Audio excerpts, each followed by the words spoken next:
আসসালামু আলাইকুম। একটি রুম, যে রুমে 7 দিন থাকতে পারলেই দেওয়া হবে $20 মিলিয়ন। ভাবতে পারছেন, প্রায় 40 কোটি টাকা। তারা ভাবতে থাকে এই কাজটা খুবই সহজ, কিন্তু সময়ের পরিবর্তনের সাথে সাথে তাদের সাথে ঘটে এমন কিছু ঘটনা যা তাদের চিন্তাকেই পাল্টে দেয়। বলছিলাম 2023 সালে মুক্তি পাওয়া সার্ভাইভাল থ্রিলার ডবল ব্লাইন্ড মুভির কথা। মুভির শুরুতে ব্ল্যাকউড নামে একটি কোম্পানি একটি বিজ্ঞাপন দেয়, যেখানে একটি কোম্পানি প্রতি বছরেই কিছু নতুন নতুন ওষুধ তৈরি করে, আর এই ওষুধগুলো পরীক্ষা করার জন্যই তারা হিউম্যান ট্রায়াল চালু করে, যার মাধ্যমে সেই ওষুধগুলোর গবেষণাও করতে পারবে। মুভির শুরুতে আমাদের ক্লিয়ার নামের একজন মেয়েকে দেখানো হয়, যে কিনা একটি ফার্মাসিউটিক্যাল কোম্পানিতে এসেছে। ক্লিয়ারকে থাকার জন্য একটি রুমও দেওয়া হয়। ক্লিয়ারের সাথে এখানে আরো অনেক লোকও ছিল, তারা সবাই একই কাজেই অংশগ্রহণ করছিল। কিছুক্ষণ পর অ্যানাউন্স করে তাদের একটি এক্সাম হলে ডাকা হয়। এখানে এসে ক্লিয়ার তার মতো আরো 6 জনকে দেখতে পায়, যাদের ওপরেও এই পরীক্ষা করা হবে। তাদের সাথে দেখা করার জন্য ডক্টর ব্লোজি সেখানে আসে। ডক্টর ব্লোজির অধীনেই তাদের পরীক্ষা নিরীক্ষা চলবে। সে তাদের বলে যে তাদের এখানে 5 দিন রাখা হবে। শুরুতে তাদের 25 গ্রাম করে ডোজ দেওয়া হবে। প্রতিদিন ডোজ বাড়িয়ে শেষ পর্যন্ত 85 গ্রাম দেওয়া হবে। আর যদি এই টেস্টগুলো তাদের উপর নিরাপদ কাজ করে, তাহলেই তাদের বাড়ি পাঠানো হবে। কিন্তু পরীক্ষা শেষ হওয়ার আগে কোনো মূল্যেই তারা এখান থেকে বের হতে পারবে না। এর সাথে তাদের ওপর কড়া নজরদারিও রাখা হবে, ওষুধের কারণে তাদের উপর কোনো সাইড এফেক্ট পড়ছে কিনা তা দেখার জন্য। আর তাদের কাজ শেষ হলে তাদের $20 মিলিয়ন দেওয়া হবে।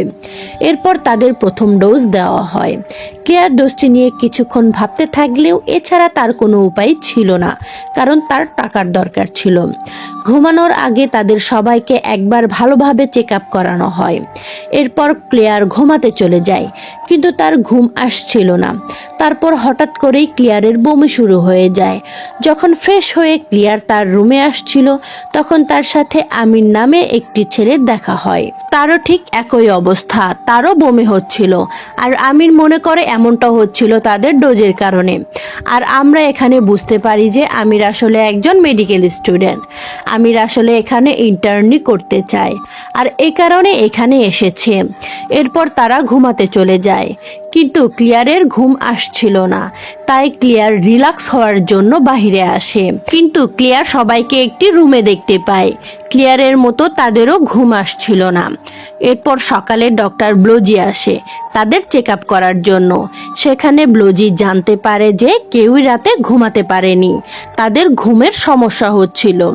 ডক্টর ব্লোজি মনে মনে ভয় পেলেও তাদের জানায় ঘুম না আসাটা স্বাভাবিক। ডক্টর নিজেও জানে না এই ওষুধের সাইড ইফেক্ট সম্পর্কে। পরবর্তী দৃশ্যে আমাদের ডক্টর ব্লোজিকে দেখানো হয়, যে কিনা তাদের হেড অফিসে কথা বলছিল। ডক্টর ব্লোজি তাকে জানায় 25 মিলিগ্রাম ডোজ দেওয়ার পর থেকে তাদের ঘুম আসছে না। এই ওষুধের ইফেক্ট তাদের স্নায়ুতন্ত্রকে প্রভাবিত করছে। আমি কি জানতে পারি আসলে এটা কিসের ডোজ? আর এর থেকে বেশি ডোজ বাড়ালে তাদের প্রাণও হারাতে হতে পারে। কিন্তু কর্তৃপক্ষ তাকে কিছুই বলে না, বরং তাকে অর্ডার করে ডোজ বাড়ানোর জন্য। এরপর 48 ঘন্টা কেটে গেছে, প্রত্যেককে আবারও ডোজ দেওয়া হয়। এবার ডোজের পরিমাণ অনেকটাই বেশি ছিল। ওষুধের ডোজ দেখে সবাই ডক্টরকে জিজ্ঞাসা করে, কেন আজ আমাদের এত ডোজ দেওয়া হচ্ছে? ডক্টর ব্লোজি তাদের বলে যে কোম্পানির নিয়ম পরিবর্তন করেছে, আর তোমরা যদি এই ওষুধগুলো নাও তাহলে এর বিনিময়ে তোমরা 30,000 ইউরো বোনাস পাবে। এত বড় অঙ্কের টাকার কথা শুনে সবাই অনেক খুশি হয়ে যায়। কিন্তু আমির আর ক্লিয়ার এই ডোজটি নিতে চায় না, তাদের এই ব্যাপারটা নিয়ে অনেক ডাউট হচ্ছিল। কিন্তু এখানে অ্যালিসন নামের একটি মেয়ের জোড়াজোড়িতে তারাও এই ডোজটি নিতে বাধ্য হয়। আর যাওয়ার আগে ডক্টর ব্লোজি তাদের ঘুমাতে বারণ করে দেয়। সে বলে তারা দেখতে চায় এই ওষুধের ফলে তাদের মস্তিষ্কে কি প্রভাব ফেলে। আর তারা সবাই এই কথাতে রাজিও হয়ে যায়। এরপরে রাতে সবাই একসাথে গল্প করছিল এই টাকাগুলো দিয়ে তারা কি করবে। অন্যদিকে ডক্টর ব্লোজি তাদের অবস্থার কথা কোম্পানির কর্তৃপক্ষকে জানায়। তাদের যদি ডোজ বাড়ানো হয় তাহলে তারা মারাও যেতে পারে। কিন্তু কর্তৃপক্ষ তার কোনো কথাই শোনে না, তাকে ডোজ বাড়ানোর জন্য জোর করতে থাকে। ডক্টর ব্লোজি বুঝতে পারে কর্তৃপক্ষের উদ্দেশ্য ভালো নয়। আর অন্যদিকে ডক্টর ব্লোজির পুরো কথোপকথন শুনছিল আমির। ডক্টর ব্লোজি ল্যাব থেকে চলে যাওয়ার পর আমির সেখানে যায়, আর সে কম্পিউটার থেকে সেখানকার সমস্ত রিপোর্ট দেখছিল। রিপোর্টগুলো দেখে আমিরের চোখ তো কপালে উঠে যায়, কারণ এই ওষুধগুলোর কারণে তাদের ব্রেন ক্রমশ ড্যামেজ হয়ে যাচ্ছিল। আর যদি তারা কোনোভাবে ঘুমিয়ে যায় তাহলে তারা সবাই মারা যাবে। আমির এ সকল ডেটা অন্য একটি পেন ড্রাইভে নিচ্ছিল।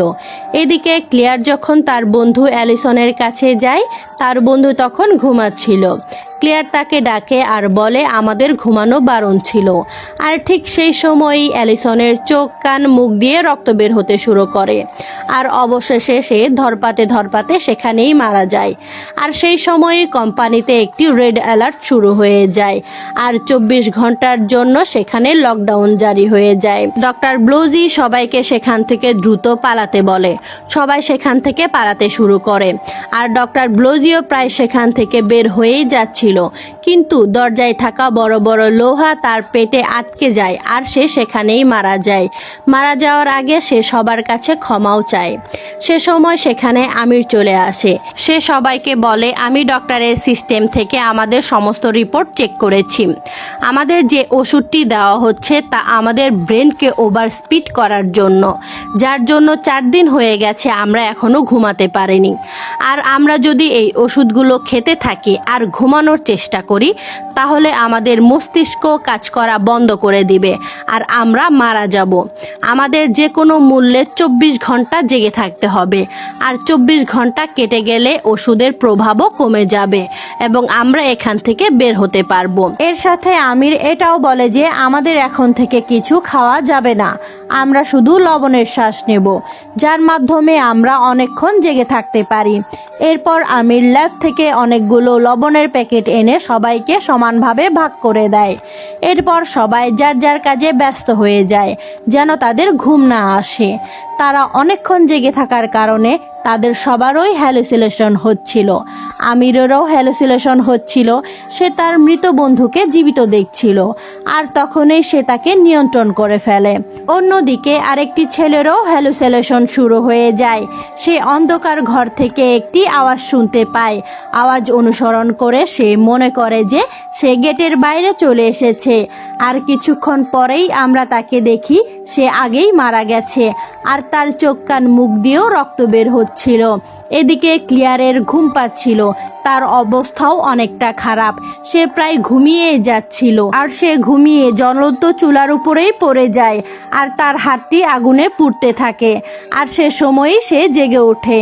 এরপর ক্লিয়ার সবাইকে বলে আমরা এভাবে 24 ঘন্টা বেঁচে থাকতে পারবো না, আমাদের বিকল্প পদ্ধতি বের করতে হবে। তাই তারা সবাই মিলে সিদ্ধান্ত নেয় তারা দেওয়ালটি ভাঙবে। আমির তাদের অনেক নিষেধ করে।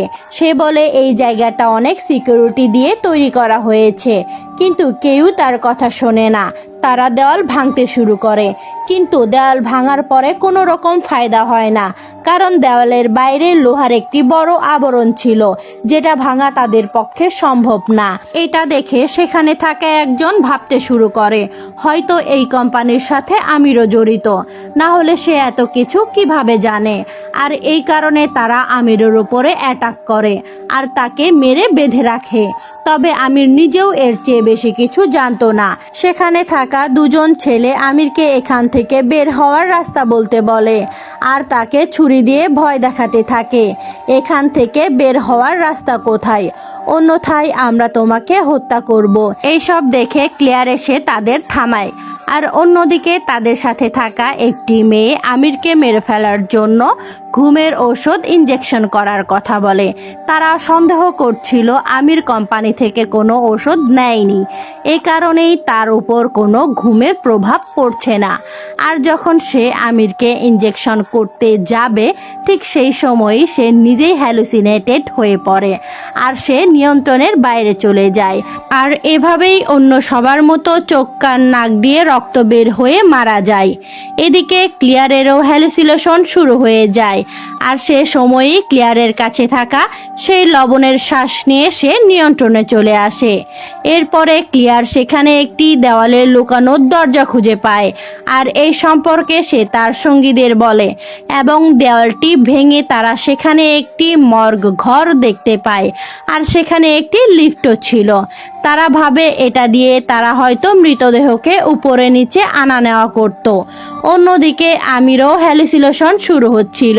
সে ডক্টর ব্লুজিকে দেখছিল। ডক্টর ব্লুজি তাকে বলছিল সবাই তোমাকে প্রতারিত করছে, তারা সবাই তোমার সাথে খারাপ করছে, তুমি উঠো, সবাইকে মেরে ফেলো, আর সবাইকে মারতে পারলেই তুমি এই কোম্পানির জন্য যোগ্য হবে, এখানে ইন্টার্নশিপ করতে পারবে। আর ঠিক সেই সময়ই তাদের এক সঙ্গী আমিরের সেই চিঠিটি পায়, যেখানে লেখা ছিল লকডাউনের কারণ আমি একটি কম্পিউটার থেকে অন্য একটি কম্পিউটারে ডাটা ট্রান্সফার করতে যাওয়ায় লকডাউন শুরু হয়েছে। আর এটা পড়ে ছেলেটা খুব রেগে যায় এবং সে আমিরের কাছে যায় আর চিঠি সম্পর্কে জিজ্ঞাসা করে। আমির এর কোনো উত্তর না দিলে লোকটি আমিরের উপর আক্রমণ করতে যায়। আক্রমণ করার আগেই আমির সেই লোকটির উপর আক্রমণ করে ফেলে এবং তাকে নির্মমভাবে হত্যা করে। সেই সময় ক্লিয়াররাও সেখানে চলে আসে। আমির তখন ক্লিয়ারদের উপরেও আক্রমণ করতে ছুটে আসে।